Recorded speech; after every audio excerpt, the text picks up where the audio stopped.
Hello friends, మేమైతే Sunday స్పెషల్గా chicken fry చేసామన్నమాట. మేమైతే ఫస్ట్ ఆనియన్స్ కట్ చేసేసాం, దాని తర్వాత మిర్చీస్ కూడా కట్ చేసేసాం. మేమైతే ముందు చికెన్ మ్యాగ్నేట్ చేసి పెట్టుకున్నాం. ఈజీగా ఉంటుంది కదా చేయడానికి చికెన్ ఫ్రై. మీరు ఇక్కడ చూడొచ్చు, అన్నీ కట్ చేసి పెట్టుకున్నాం. నెక్స్ట్ అయితే ప్యాన్లో 2 స్పూన్స్ ఆఫ్ ఆయిల్ వేసి అది హీట్ అయ్యే వరకు ఉండండి. దాని తర్వాత అన్ని గరం మసాలాలు వేసాం మేము. ఇలాచి, దాల్చిన చెక్క, ఆకు, ఇంకా ఫ్యూమిన్ సీడ్స్, అదే జీలకర్ర అన్నీ వేసాం. మీరు ఇక్కడ చూడొచ్చు.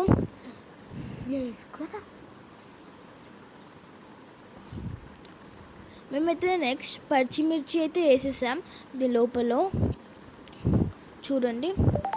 దీని తర్వాత మేము ఆనియన్స్ కూడా వేసేసామన్నమాట. You can see here. దీని తర్వాత బాగా మిక్స్ చేసుకోవాలి, అప్పుడు కొంచెం ఫ్రై అవుతాయి ఆనియన్స్. మా డాడీ అయితే చాలా బాగా మిక్స్ చేస్తున్నాడు. యాక్చువల్లీ చికెన్ ఫ్రై మా డాడీ చేశారనమాట. ఒకవేళ ఆనియన్స్ తక్కువైతే మీరు ఆనియన్స్ కూడా ఎక్స్ట్రా వేసుకోవచ్చు. మేమైతే కొన్ని ఆనియన్స్ వేసుకున్నాం ఎక్స్ట్రాగా అన్నమాట. మంచిగా కలుపుకోండి. నెక్స్ట్ కరివేపాకు కావాల్సినంత ఒక సైడ్కి పెట్టుకోండి. కరివేపాకు చాలా హెల్తీ అండి, రోజు తినండి. అది జుట్టుకి చాలా హెల్ప్ చేస్తుంది, గ్రోత్కి. మేమైతే మాకు అవసరం ఉన్నంత వేసేసాము దాని లోపల. తర్వాత బాగా మిక్స్ చేసామన్నమాట. మీరు ఇక్కడ చూడొచ్చు, బాగా మిక్స్ చేసాం. తర్వాత సాల్ట్ వేసేసాము, మీకు అవసరం ఉన్నంత వేసుకోండి. తర్వాత బాగా మిక్స్ చేసుకోండి. బాగా మిక్స్ చేసుకుంటే సాల్టీ ఉండదు. తర్వాత అల్లం వెల్లిగడ్డ పేస్ట్ చేస్తాం. తర్వాత చికెన్ వేసేసామండి. చికెన్ వేసాక చాలా బాగా మిక్స్ చేసుకోవాలి, అప్పుడే దాంట్లో ఉన్న ఫ్లేవర్స్ అని దానికి వస్తాయి అన్నమాట. అప్పుడు చికెన్ చాలా బాగుంటుంది. మీరు చూడొచ్చు, ఇక్కడ చాలా బాగా మిక్స్ చేస్తున్నారు మా డాడీ.